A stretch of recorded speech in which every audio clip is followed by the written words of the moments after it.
Forward Media. This is Healthcare Musings. I'm your host, Dr. Hashem Hasabala. Welcome to Healthcare Musings, everybody. Happy to have you with me. I'm very honored and delighted to have Dr. Scott Matson. He is Associate Professor of Medicine at the University of Kansas. He's a pulmonary critical care doc like I am. He is a clinician-scientist, and I really, you should all subscribe to his Substack. It's great.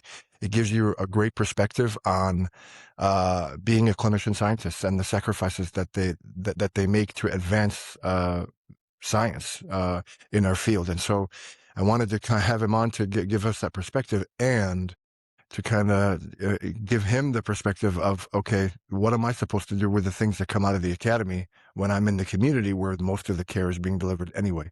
So welcome, Dr. Matson. So happy to have you. Well, thanks so much. It's really great to be here. Appreciate the opportunity.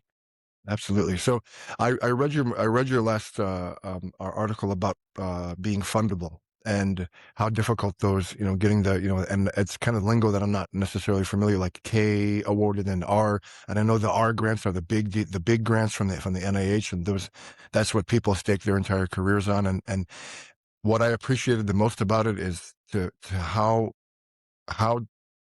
much you sacrifice by being a clinician scientist. Just tell us more about that. Yeah, well, I appreciate the opportunity.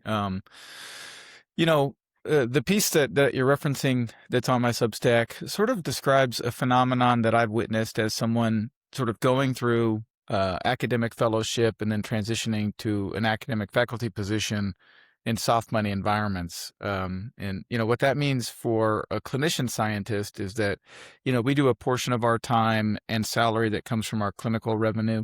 And then a portion of our salary comes from grant funding efforts where you apply for a grant through a federal funding organization like the NIH.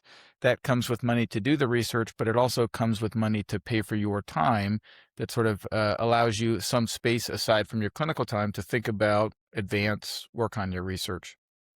And, one of the incentives and the pulls that I feel for people who do clinical science is how do you find the kind of projects that actually get funded? And how do you think about building and bringing in more people to the academy who can ask meaningful questions? And, really, I think, hopefully for all of us, push the science forward for what it's like to care for people in the ICU or in pulmonary clinic. And one of the things that I see, which I think is a tension that we could probably talk about, is that and I think sort of referenced in your intro, is that a lot of the science that's being published, even by clinician scientists, if we're honest with each other, is stuff that doesn't really reflect what it's like to practice medicine day to day. And a lot of the research that's being funded are projects that are so far removed from what it's actually like to care for people. Now, in some domains, we of course, we hope that there's sort of a blue sky science where we might learn something that we never knew before, and that might, downstream really change the way, we practice and think about and give medicine to people. But one of the things that I feel, and I was sort of commenting on in that piece, is I think that some of this comes from this sort of phenomenon of what it's like to try to build this career from scratch as a clinician scientist, and this tension that people feel of, I want to do this thing or study this disease or study this part of medicine that's important to me versus I want to do the thing that is more likely to get funded. And sort of what's the primary goal here? Is the primary goal here just to get the grant to sort of keep the finances rolling in a soft money environment? Or is the goal here to do something that you think is actually meaningful that's driven from your clinical career? And that's a tension I feel as a clinician scientist trying to get grants. And so the piece sort of comments on that if it's something that I feel, I imagine it's something that other people feel. And I think it's a reasonable tension. I think it's easier to get more grants once you have the grants, and it's easier to keep doing the same kind of thing that you've done once you have the grant. And that kind of iterative science of more people doing the same kind of thing or the same labs doing the same kind of thing, getting more and more of the funding, I think it's just an important concept to think about as we all sort of think about what it's like to build a career. So that was sort of the I don't know if that's that clear, but that was sort of the impetus behind the piece. No, I mean, that makes a lot of sense. And you hit the nail on the head. Like, Okay, so I know you had a conversation with Adam Cifu here in Chicago, great guy. Had him on the podcast as well, about talking about evidence-based medicine and as a clinician leader, as a physician leader, and all my programs that I run, we want to do evidence. I mean, I talk about it. We want to run the most evidence-based medicine as possible. I want everyone in the ICU that comes into an ICU which I oversee, they should get the same evidence-based care, whatever that is. If it's diabetic ketoacidosis or pneumonia or sepsis or whatever. The issue is the evidence that keeps coming out. A lot of it's just like you said. It's removed from what am I going to do with this? I just read I don't know if you know the poem CCM uh, Substack. It's really good. Yeah. He's also a pulmonary critical care doc, and Yeah. the last one he talked about was this biomarker study about kidney injury, and then there's no difference in dialysis. Okay, so who cares? I just don't understand how that's gonna. And then I'm not trying to disparage the need. We have to take care of our patients with the latest. If the evidence says you should do it, you should do it. And if the evidence is just esoteric and meaningless, then it's what are we doing here? Yeah. No, totally. That's a really great point. And it's certainly something that I see and feel, uh, in the kind of work that people do and publish nowadays is, if you remove yourself from the top tier, high impact medical journals, if you move from one tier below New England Journal and Lancet and JAMA and go to, that next tier, which is where I think a lot of like the clinical science lives. This is like top tier foundation journals. Like in our field, it would be like the ATS journal, like the blue journal, Right. we call it, the Yes, the AGRCCM. Blue Journal, which which has things that just mean nothing to me. I mean, 90% of that journal, which is why I don't read it. It's just Yeah. meaningless to me. Right. And like, like I've published there in things that it's like, who's reading this and to what end is it mattering? I mean, uh, you know, I, nominally what our group does is we study interstitial lung disease, and we're interested in how we can improve treatments. And so, we're trying to do clinical trial design, and we're trying to get federally funded grants to do that kind of work. But at the same time, we're interested in maybe how we can use, large scale omic technology to maybe understand how diagnostics should work. And maybe there's people that could respond to treatments regardless of what we call them. But like with that kind of work, it's, you might publish biomarker studies, which is like, we look at the proteomics, we find these biomarkers, they might predict something about prognosis, survival for these populations. You get a grant to do that kind of work. It's $1 million. You look through large data, you get a big repository of patients, you do all that work and then publish a paper, and then sort of there it lives. And it's like that next step of like, so what does that mean? What are we supposed to glean from that? What are we supposed to know from that? And honestly, like, that's at the highest impact sort of journal for this kind of stuff, because even beneath that, there are probably 50 pulmonary journals beneath that are publishing even smaller sample sizes, even less clinically relevant questions. And again, it's not that people are like bad or not understanding the problem. It's just, for me, it's all about incentives. It's all about like, and then that goes back to that fundable question is, it is so much easier to write a grant and then write a paper that is nominally looking at biomarkers of survival, even though that's what people have been doing in this space for 30 years. And it just has not made any major clinical forward progress. And in my space, in interstitial lung disease, we have this bleomycin model, a mouse model, where you give a mice something like a lung injury, and then you interrupt the genes of that to sort of look at your particular target. And like, we have cured pulmonary fibrosis in the bleomycin mouse for like 40 years, and yet we have no transformational meaningful therapies. And so if you're someone who wants to be a clinician scientist and study ILD, for 3 decades, the story has been the way to do it is to get yourself, big biomarker projects, find these pathways of interest and then explore it in a mouse model. And then, there, you've got a funded program that's getting $1 million a year to do that work. You're publishing papers in high impact journals. And yet, like, if you keep doing that same thing that we've been doing for 30 years, like, are you really hoping to make a difference?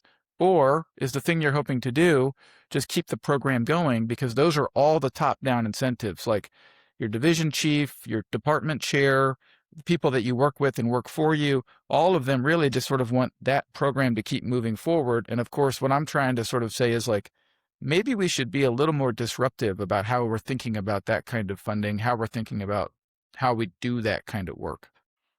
Yeah, that makes a lot of sense. I think both can exist in the universe, right? Again, most of the physicians are in the community like me, right? Most of the care in the country is being taken care of in the community, and we want to do what's best. And we look to you in the academy to show us. And I think so. I don't know that it's a zero-sum game, right? The problem I have sometimes is that like you said, the research is that's coming out, it's not clinically meaningful.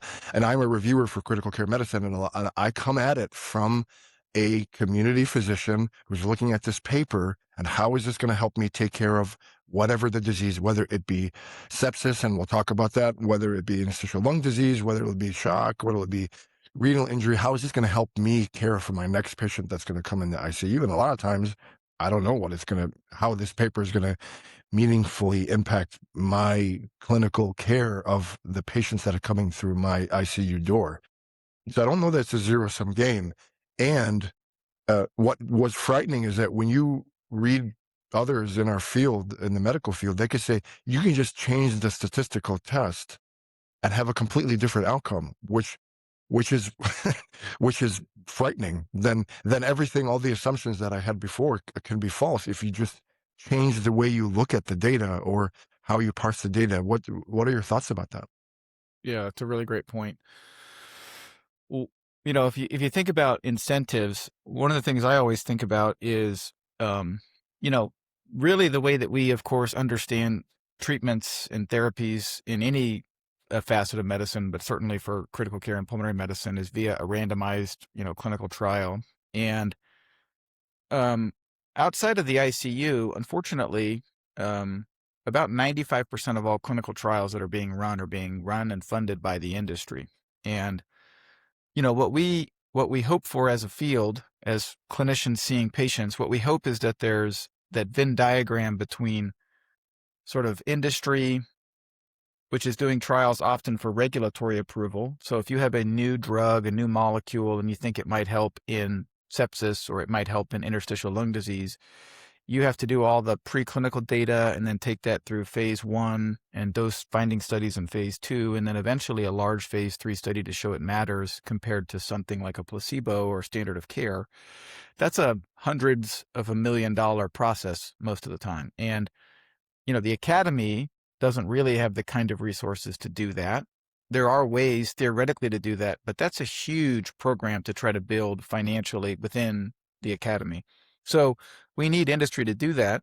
And what we hope is that there's a huge confluence of interest. We hope that industry is making better drugs because that means more money for them, and it means better drugs for us to use for patients that actually meaningfully improve care. The thing is that for industry, if they are in charge of designing their own trials to prove clinical efficacy, there are decisions they can make not only in the statistical analysis, but there are decisions they can make in the clinical trial design such that, of course, a company that is primarily, trying to look out for shareholder value. I mean, this is not malintent. This is just intent. This is just incentive. Any company who's designing their own clinical trial, who's already invested $100 million into this molecule, if they're given an option to make a decision for that clinical trial that favors their drug versus not, of course they're going to make that decision. And they might make 10 or 20 or 30 or 40 of small decisions that likely just move that P from, 0.00 0.06 to 0.005, because on that side of 0.005 is $1 billion, and on this side is a company that folds, right? And so that kind of incentive is enormous. And for industry, like, they have that job, they have that role. For us, it's important for them to do it.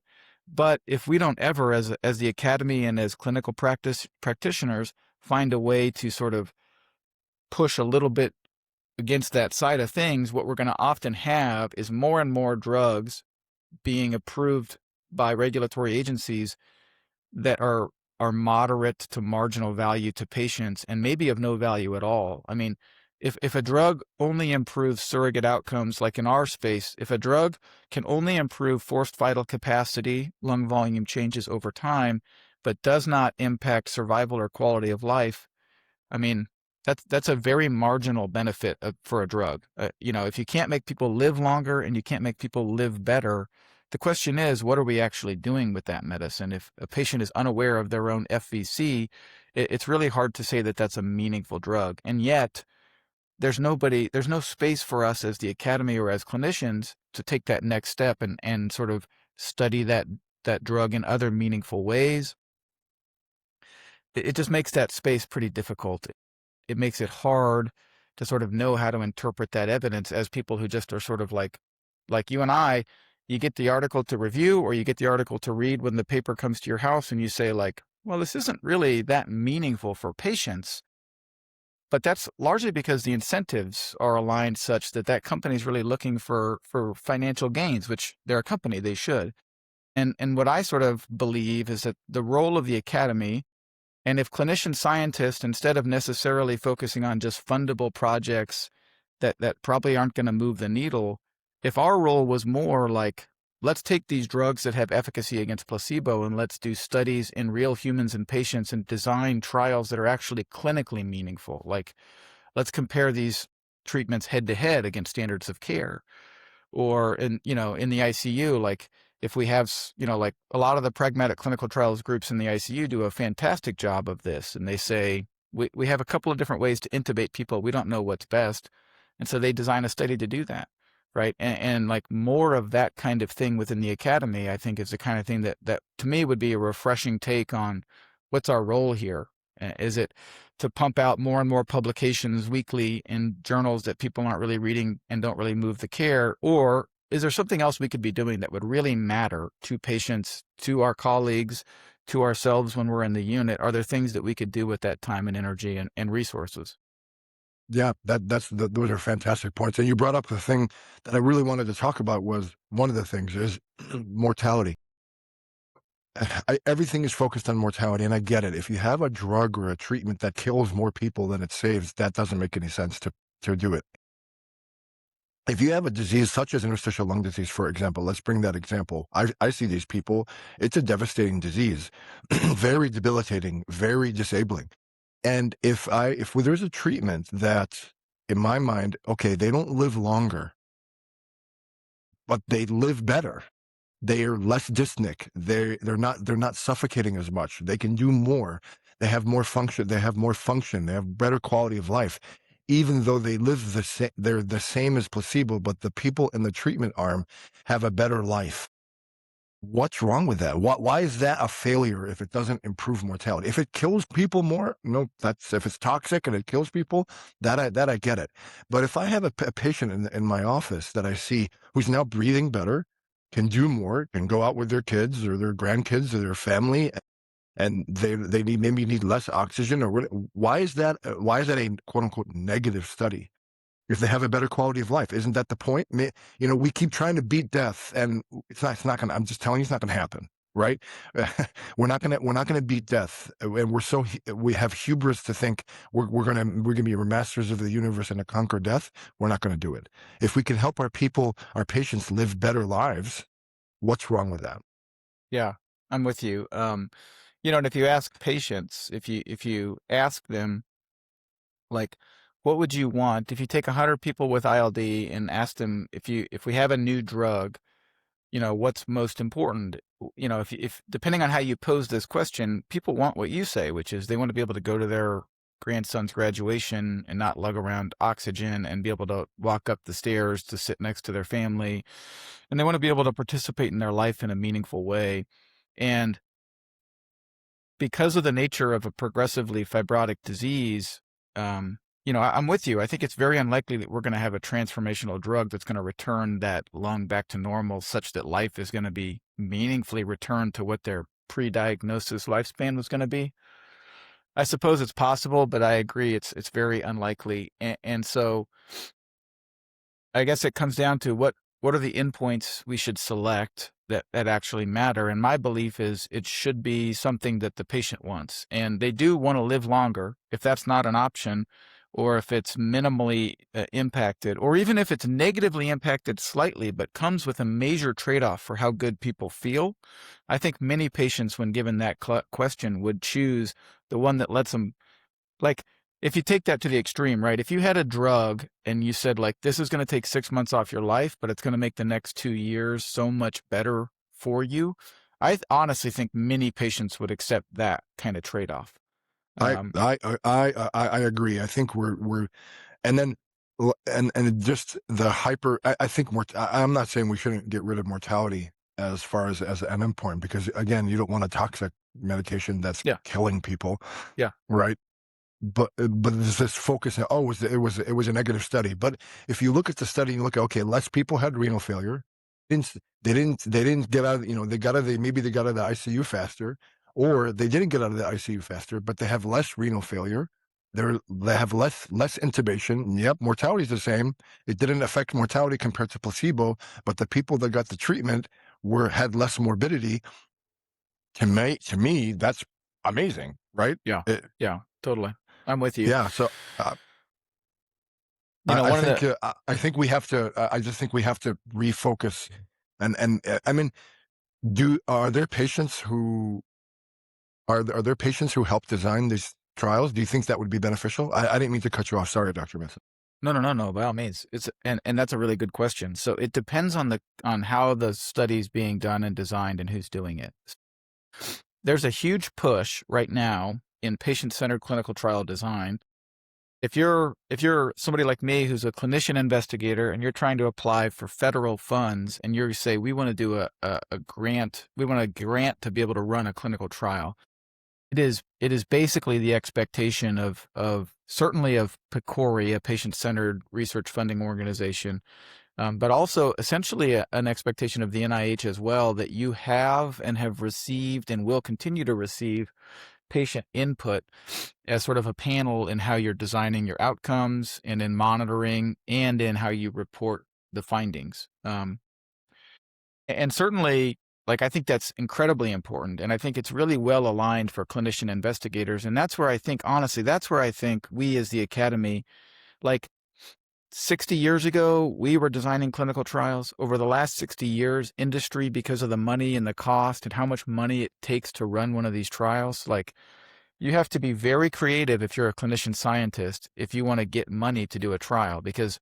that's the other thing that is at play here in terms of incentives is, like, if I want to write a grant to, like, fund I have an R01 to fund our research lab, and that is, we're able to fund our lab for like 500,000 or something per year, which allows us to do the kind of papers that are, these biomarker-y papers, right?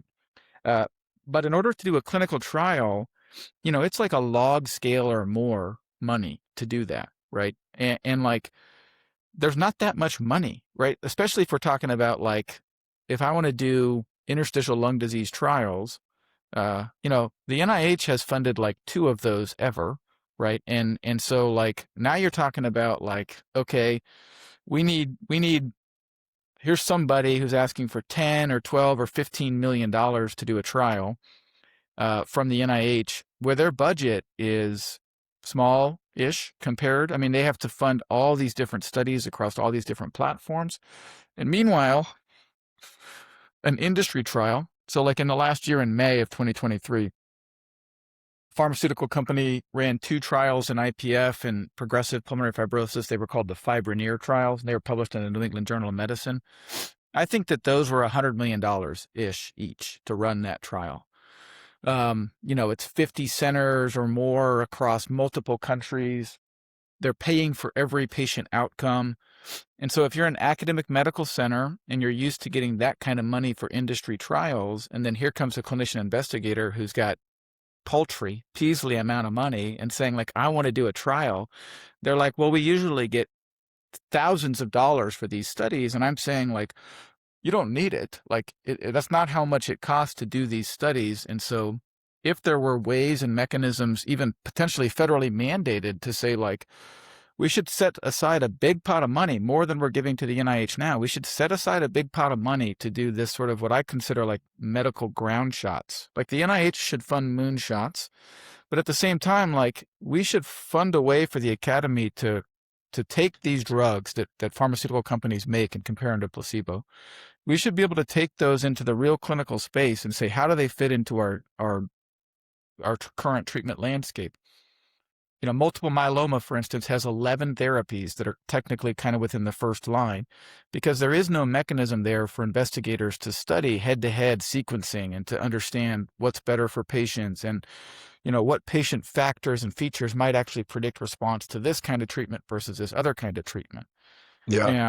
And I think that, like, if there was a way to break that down, I think it would matter. And I think, to your point, like, mortality would probably, in many of those cases, not be the most important thing to look at. And, I think about this in our space. I think about that Everdac trial of arterial lines. And that was sort of one of the things that I've been thinking about too, which is a study that used mortality as a primary endpoint. That doesn't make sense. It doesn't make sense. I mean, I don't know a single person who was putting an A-line in because they thought they were about to meaningfully impact patient survival. I mean, is that your impression? No, that is not why I put an arterial line. Yeah. That is precisely not. It's just, if it can help me, if it can help me take care of the patient better to get them better, and that's great. But if I'm looking at, is it as accurate as a non-invasive cuff? That's what the question should be. Is an arterial line as good as a cuff? And if the answer is yes, that's great. I saved the patient a stick. I mean, when I was a fellow, I had the respiratory therapist do an ABG on me just to see how it feels. It hurt. It hurt for an hour. It hurt for an hour afterwards. So imagine having that line in, which is a nidus for infection and all these things. So I agree with you. I'm so happy to hear that. And I think you make very, very good points.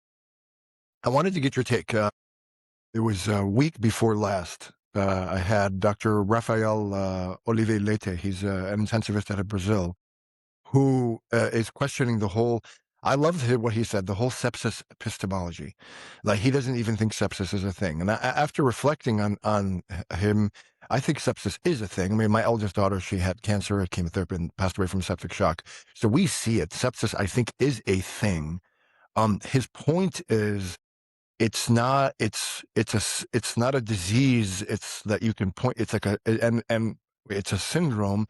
And that's why he's saying all this research is just for nothing. He just thinks it's not. Sepsis isn't an entity. It's just a phenotype of really bad infection. And so he just rails against the guidelines and rails against all the research that's being. He's trying to move the needle philosophically. I wanted to get someone from the academy. I was in Chicago at the SCCM when the guidelines came out, and a lot of, like, even the strong recommendations, I went over them on the podcast. There's nothing was like earth shattering, like just give antibiotics quickly and fluids. And so what's your take on that? Yeah, that's a really great point. And something I always think about in any form of research is, the outputs can really only fundamentally be as good as the inputs. And one of the quotes that I always bring up whenever I talk about, in my space, interstitial lung disease, but I think it applies to sepsis equally, is yesterday's solutions have become today's problems. And one of the things that I think that he does a great job of pointing out, as you sort of have said, is the epistemology of how did we go from what was an incredibly important clinical observation, which is that, like, there are people that get infected that just get a lot sicker, and they have this process that affects all these other different organ systems. And, like, to go from the 80s, where that was sort of not organized, to early goal-directed therapy and sort of saying like sepsis is a thing that kills a lot of people and we should be aware of it, and that there are ways for us as a system to think about it and improve the care, like that shift was like monumental. But then I think his point is, then we have, on top of that now, we start to layer this entire research and regulatory infrastructure on top of the observation that sepsis is a thing that really matters. We should have these sort of like, we should build research programs around it to understand it, and we should start to have regulatory financial capturing of systems because there are endpoints for sepsis management that matter.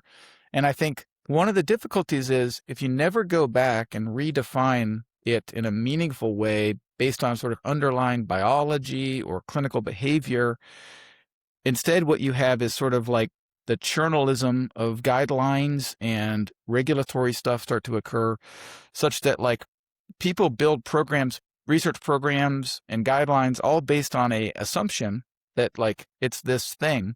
And I think his point is like, we don't even know what it is. We don't even know what that is, what's actually occurring. And in ILD, I think it's similar. Like I always talk about this in our space is like, there are 200 different etiologies that can lead to interstitial lung disease and pulmonary fibrosis.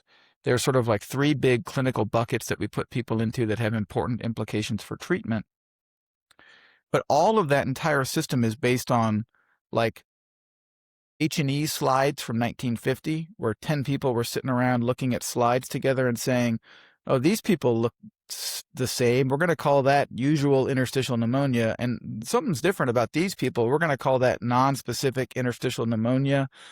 And then we're going to build like 50 years of research on top of those, pattern recognition of 10 people looking at H&E slides. And what I always say, and I think it's true for sepsis, just like it's true for our condition, and it's true for probably many things across the academy, is it's a hypothetical built on top of a Jenga tower. And like, you have to kind of go further and further back to the beginning and try to actually understand what it is that whole thing is being built on, because so many assumptions are baked into all of this. And I think it's a real problem for all of it, all of us. Yeah. No, that's a very good point. And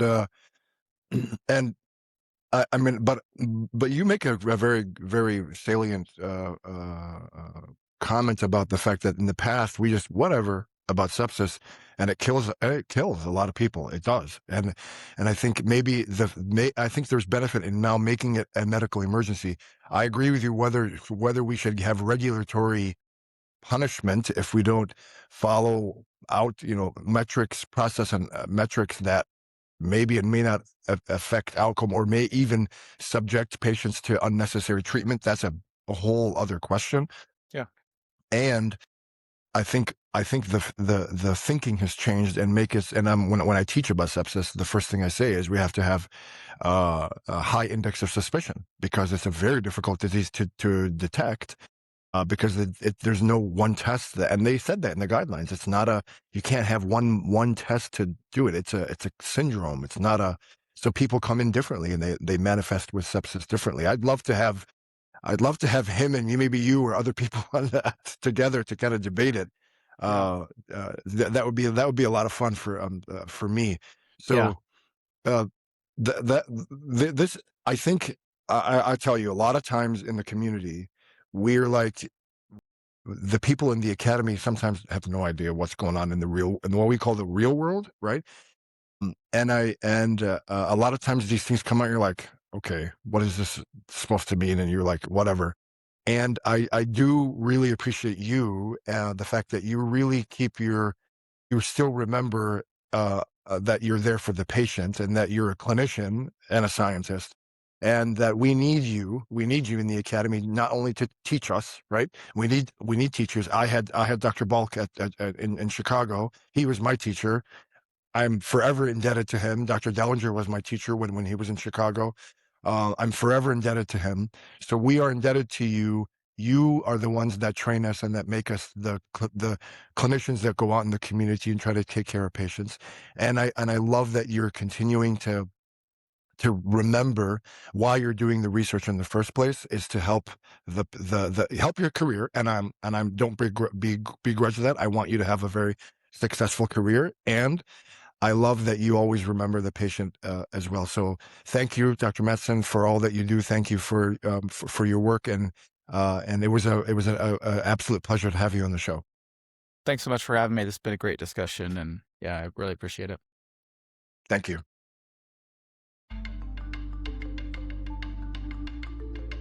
Thank you for listening. Sign up at healthcaremusings.com to get every episode delivered directly to your email. And please don't forget to leave a 5-star review. Thank you so much.